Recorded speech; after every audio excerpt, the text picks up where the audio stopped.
नमस्कार दोस्तों, कहानीस्तान में आप सबका स्वागत है। दोस्तों, आपने महसूस किया होगा कि कुछ रिश्ते बिना बात के बदनाम हो जाते हैं। ऐसे ही एक रिश्ते की कहानी लेकर आई हूँ। आइए शुरू करते हैं आज की कहानी। माँ की याद मुझे बहुत ही धुंधली सी है। मैं उन दिनों 8 साल का था। एक शाम माँ के पेट में ज़ोर का दर्द उठा था। वे दर्द से बुरी तरह कराह रही थी। पिताजी पड़ोस में रहने वाले विष्णु काका के साथ माँ को अस्पताल लेकर गए थे। अगली सुबह जब मेरी आँख खुली तो घर में बहुत से लोग जमा थे। आदमी लोग भले ही पिताजी के पास चुपचाप बैठे थे, लेकिन औरतें दादी के गले लग लग कर खूब रो रही थी। मैं उस भीड़ में अपनी माँ को ढूंढ रहा था, लेकिन वे कहीं नहीं दिखाई दे रही थी। सबको इस तरह रोता देखकर मैं भी रोने लगा। फिर रोते हुए दादी के पास जाकर पूछा, माँ कहाँ है? तो दादी मुझे सीने से लगाकर ज़ोर से रोने लग गई। मेरी समझ में कुछ नहीं आ रहा था। अपने सवाल का जवाब ना पाकर जब मैं पिताजी से पूछने बाहर आंगन में गया तो उन्होंने भी बिना कुछ बोले मुझे बाहों में भरकर सीने से लगा लिया। मेरे कुछ कहने से पहले ही विष्णु काका के इशारे पर उनका बेटा दिनेश मुझे उठाकर अपने घर ले गया। वहीं उसने मुझे नाश्ता करवाया और कई घंटों तक बैठाए रखा। उसके बाद तो कई दिनों तक घर में अक्सर लोगों का आना जाना लगा रहा, लेकिन माँ लौटकर नहीं आई। फिर कई दिनों तक माँ का इंतज़ार कर कर और उनके बारे में सवाल पूछ पूछ कर भी जब मैं कुछ नहीं जान सका तो मैं अक्सर जिद करने और रोने लगा। तब एक दिन दादी ने समझाते हुए बताया कि मेरी माँ अब कभी वापस नहीं आएगी। यह सुनकर मैं हैरान रह गया। मुझे बिना बताए मुझे यहाँ छोड़कर माँ कैसे कहीं जा सकती है? मेरे हर प्रश्न के उत्तर में दादी हर रोज़ एक नई कहानी सुना देती। हर रोज़ की कई नई बात, नई कहानी से मुझे यकीन हो चला था कि माँ अब लौटकर आने वाली नहीं।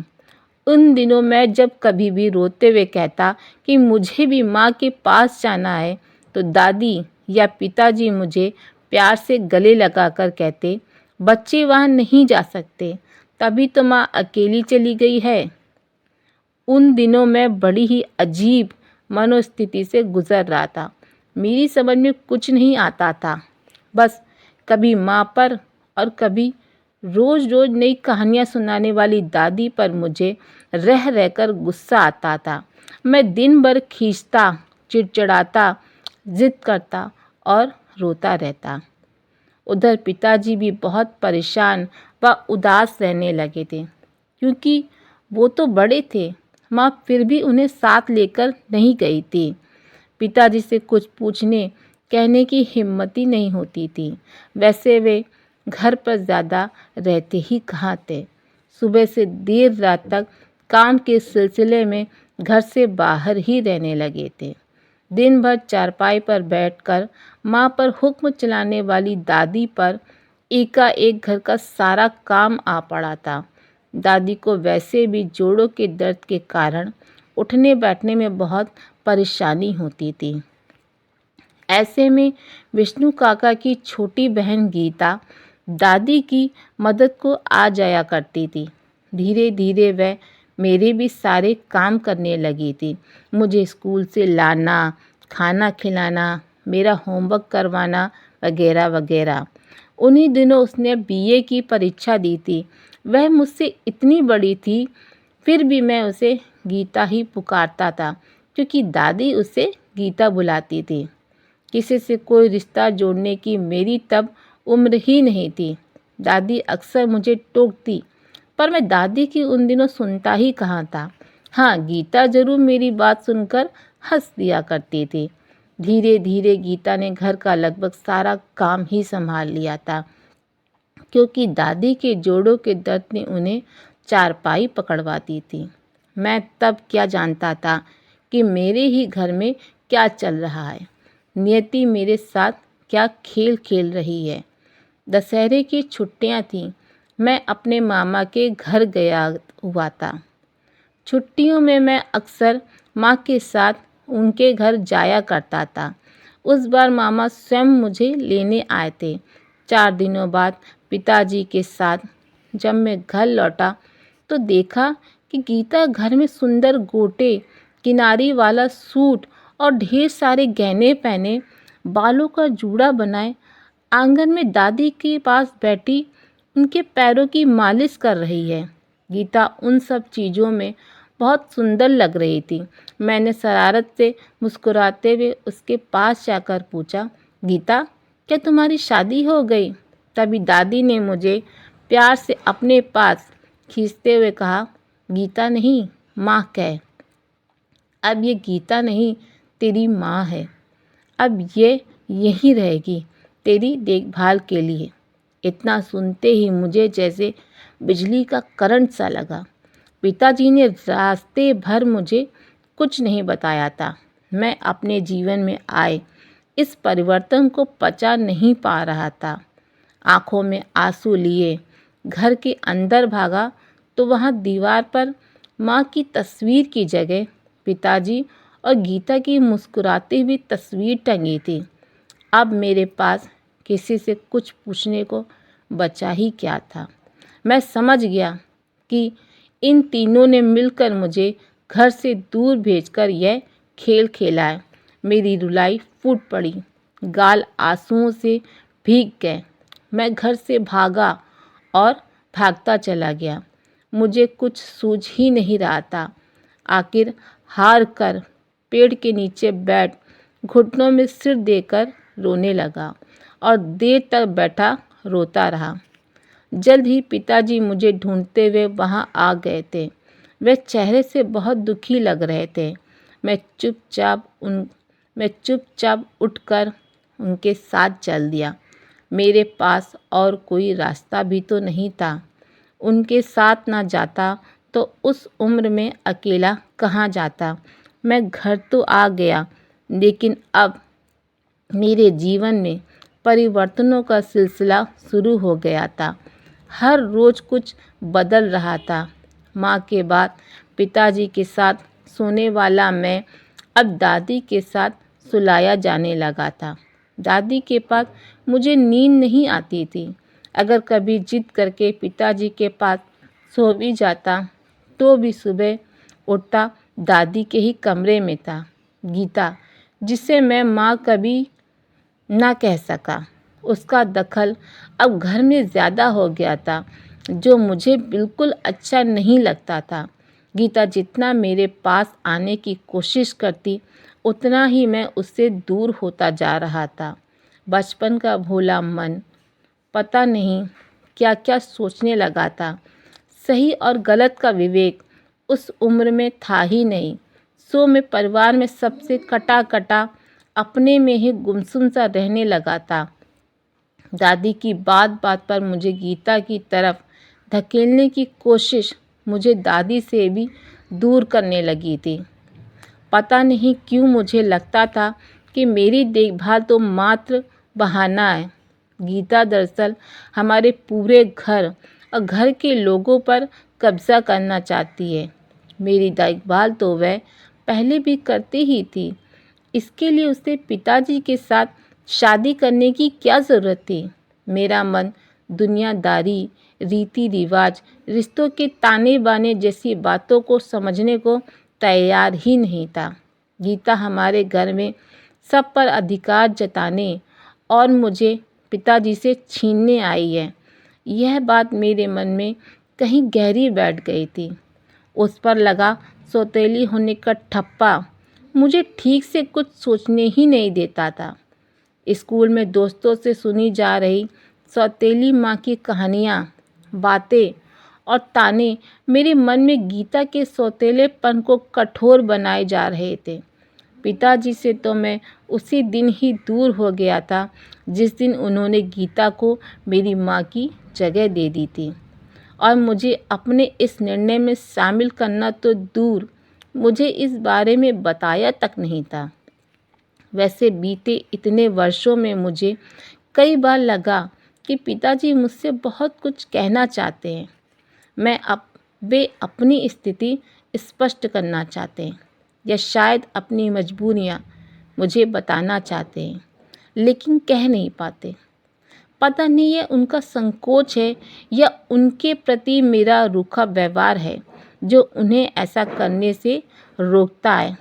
वर्षों बाद पास के शहर में सर्कस आया तो सब दोस्तों ने सर्कस देखने का प्रोग्राम बना लिया। पिताजी काम के सिलसिले में 3 दिनों के लिए बाहर गए हुए थे।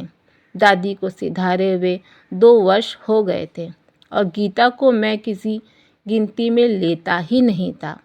सो बिना किसी से कुछ पूछे कुछ कहे मैंने भी दोस्तों के साथ जाने का मन बना लिया। इसी साल कॉलेज में दाखिला होते ही पिताजी ने मेरे जन्मदिन पर मुझे बाइक तोहफे में दी थी। पिताजी इसी तरह के कीमती तोहफ़ों से अपने और मेरे बीच की दूरी को कम करने की कोशिश में लगे रहते थे, लेकिन दूरियां थीं कि बढ़ती ही जा रही थीं, क्योंकि गीता जो बीच में खड़ी थी, पता नहीं क्यों मैं चाह कर भी ना उसे स्वीकार ही कर पाया था और ना ही खुलकर कभी कोई प्रतिवाद ही कर पाया था। 2 और दोस्तों के पास अपनी बाइक है, सो हम 6 दोस्त सुबह ही घर से निकले तो कॉलेज के लिए, लेकिन शहर की ओर चल दिए। सर्कस देखा, पूरे दिन शहर में खूब मौज मस्ती की और शाम को लौट रहे थे कि घर से लगभग 30 किलोमीटर दूर पर एक तेज रफ्तार ट्रक ने हमारा संतुलन बिगाड़ दिया। दूसरे दोस्तों का तो पता नहीं। मैं सड़क पर उस ट्रक के साथ बहुत दूर तक घिसटता चला गया। नीम बेहोशी की हालत में मैंने स्वयं को अस्पताल के बिस्तर पर पाया।